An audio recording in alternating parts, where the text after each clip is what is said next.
Taib, pagi hari ini kita akan membahas, mengupas rahasia istana iblis di segitiga Bermuda. Ma'asyiral muslimin yang dimuliakan Allah Subhanahu wa taala, ada sebuah hadis yang mengisyaratkan tentang kerajaan iblis. Hadis ini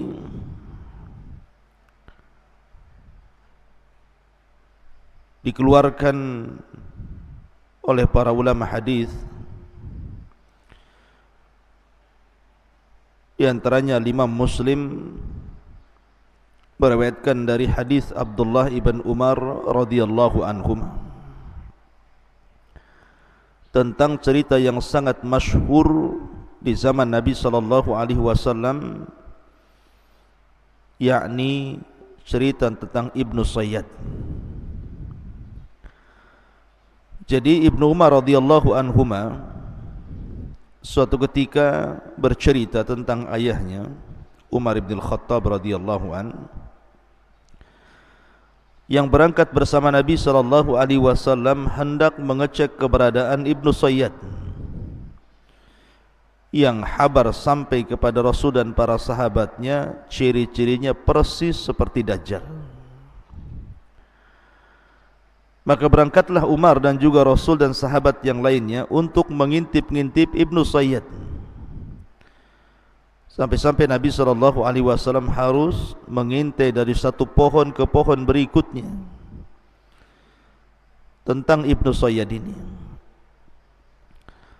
Sampai akhirnya ketika berhadapan Rasul dan Ibnu Sayyad, anak kecil turunan Yahudi ini, Nabi SAW mengatakan, "Tashhadu anni Rasulullah, maukah kau bersaksi bahwa aku adalah utusan Allah?" Maka Ibnu Sayyad pun memandang kepada Nabi SAW dan mengatakan, "Ashhadu annaka Rasulul Ummiyin." Aku bersaksi bahwa engkau adalah utusan kepada orang-orang yang buta huruf. Tiba-tiba Ibnu Sayyad membalik pertanyaan, "Atashhadu anni Rasulullah?" Apakah engkau juga mau bersaksi saya ini utusan Allah? Maka Nabi SAW terkejut dan mengatakan, "Amantu billahi wa bi rasulih." Aku hanya beriman kepada Allah dan Rasulnya. Kemudian Nabi SAW bertanya, "Ma tara? Ya Ibn Sayyad, ma tara?" Wahai Ibnu Sayyad, apa yang kau lihat? Karena Nabi SAW melihat bahwa Ibnu Sayyad ini berkomat kamit. Tiba-tiba kemudian Ibnu Sayyad mengatakan, "Ara arsyan alal mah." Aku melihat ada singgasana di atas air. Maka Nabi SAW menjawab, "Dzaka arsyu iblis alal bahri." Itulah singgasana iblis yang ada di atas lautan. Kemudian Rasul sallallahu alaihi wasallam mengatakan lagi, "Wa ma tara?" Dan apa yang kau lihat lagi wahai Ibnu Sayyad? Maka Ibnu Sayyad mengatakan, "Ara sadiqina wa kadzaban." Aku melihat banyak orang-orang yang jujur dan para pendusta. Maka Nabi SAW kemudian tidak melayani dan meninggalkannya. Dalam riwayat Nabi SAW ketika itu bertanya soal kalimat yang disimpan di hatinya dan mengatakan, "Inni khabba'tu laka khab'an." Sungguhnya aku menyembunyikan beberapa kalimat dalam hatiku, coba tebak. Maka Ibnu Sayyad mengatakan, "Duh." Maka Nabi SAW langsung mengatakan, "Ikhsa falan ta'dua qatrak." Kata Rasul, celaka engkau tidak mungkin melalui atau melampaui batas dari takdirmu. Maka Umar bin Khattab radhiyallahu an marah mencabut pedangnya dan mengatakan, "Da'ni ya Rasul adrib unuqah." Rasul, serahkan anak ini kepadaku, kupenggal lehernya. Maka Nabi SAW mengatakan, "Iyakunhu fala tusallat alaihi wa illam yakunhu fala khaira laka fi qatli." Kalau memang dia dajjal wahai Umar, kau tidak akan sanggup membunuhnya. Tapi kalau dia bukan dajjal, tidak ada kebaikan dalam membunuhnya. Tinggalkan dia. Syahidnya dalam riwayat ini adalah di mana Nabi SAW ketika bertanya kepada Ibnu Sayyad, "Ma tara, apa yang kau lihat dalam terawanganmu wahai Ibnu Sayyad?" Maka Ibnu Sayyad mengatakan, sebuah istana di atas air.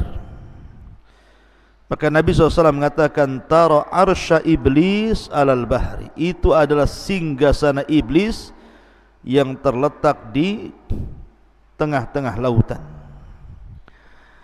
Ma'asyiral muslimin yang dimuliakan Allah Subhanahu wa taala, dari sini kemudian muncul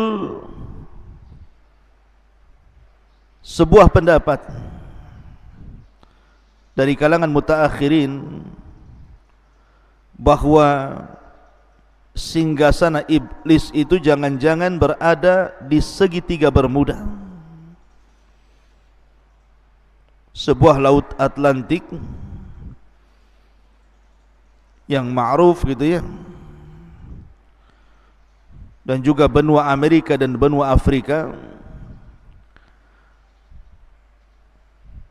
Dan segitiga Bermuda ini ceritanya sampai kepada kita,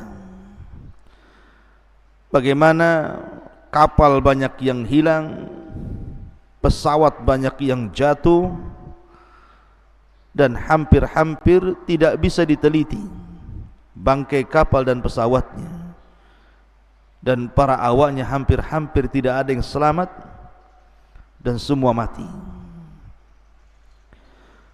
Ma'asyiral muslimin yang dimuliakan Allah Subhanahu wa taala, sampai-sampai orang menyebut segitiga Bermuda ini laut setan atau laut iblis. Bahkan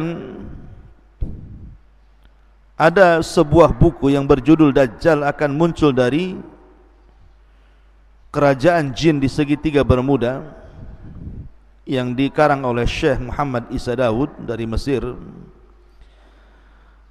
bahwa kawasan Bermuda adalah kawasan jin. Dari situlah akan muncul Dajjal. Jika benar dakwahan buku itu, tentu tidak akan aneh apa yang disabdakan Nabi SAW, bahwa banyak peristiwa dan kejadian yang menakutkan di segitiga Bermuda itu. Tetapi masalahnya buku ini bermasalah karena pengarangnya Muhammad Isa Daud ini terlampau percaya kepada jin muslim ini, yang jelaskan dalam buku beliau ini bahwa Dajjal akan keluar dari situ. Tentu pernyataan ini juga akan menyelisih hadis Nabi SAW bahwa Dajjal itu akan keluar di bumi sebelah timur. Kemudian Nabi SAW menyebutnya Khurasan. Khurasan itu di mana? Di Iran.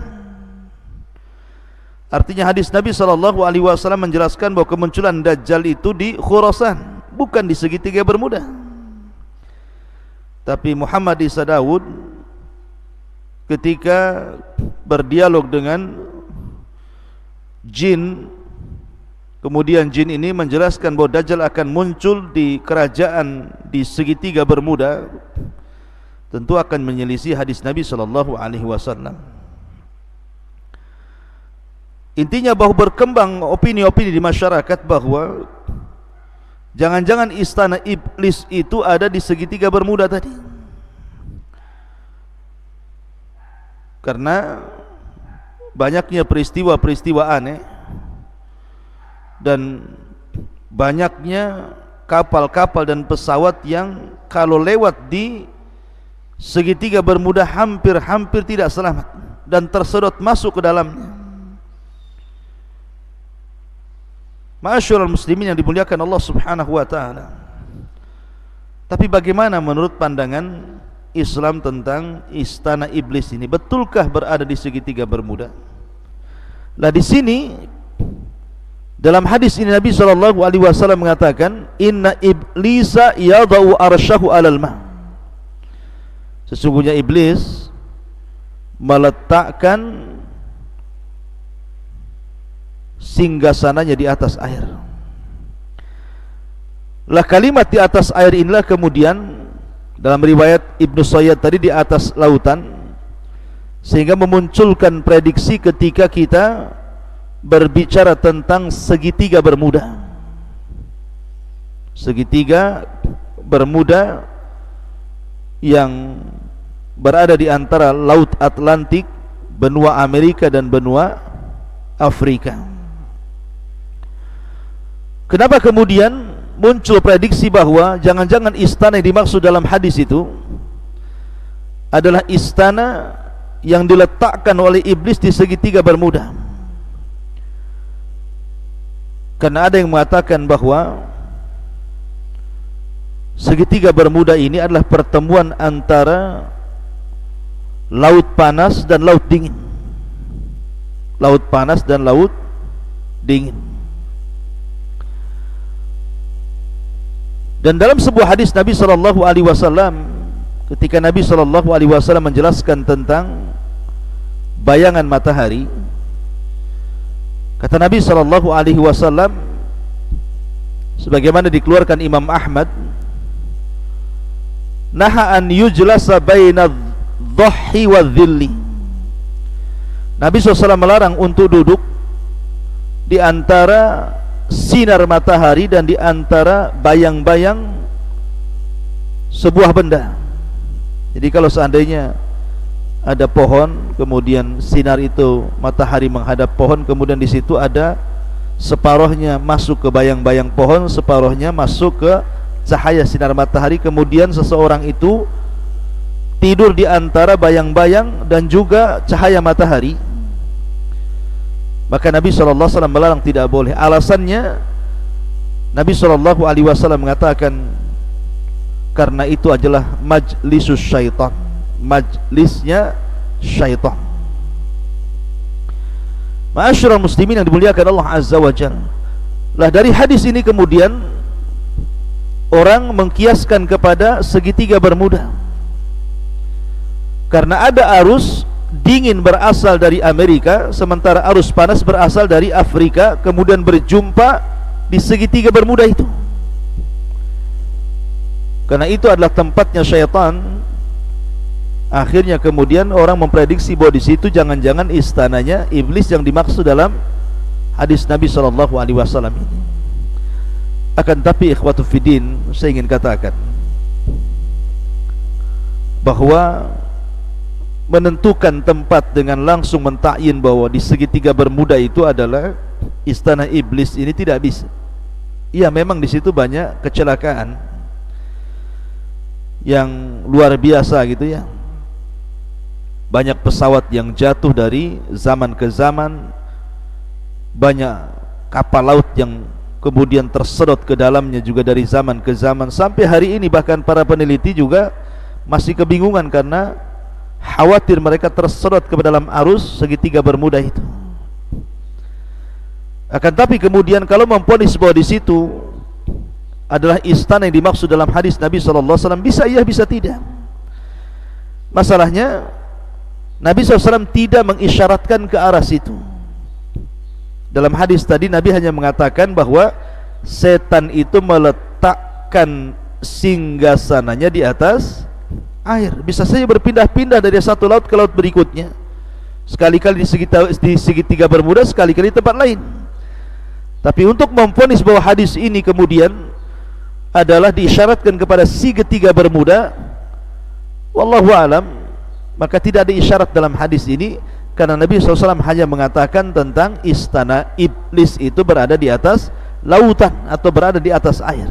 Soal lautan mana Allahu alam, bisa saja berpindah-pindah, bisa jadi satu tempat tinggal di situ, karena hadis Nabi SAW tidak memberinci seperti itu.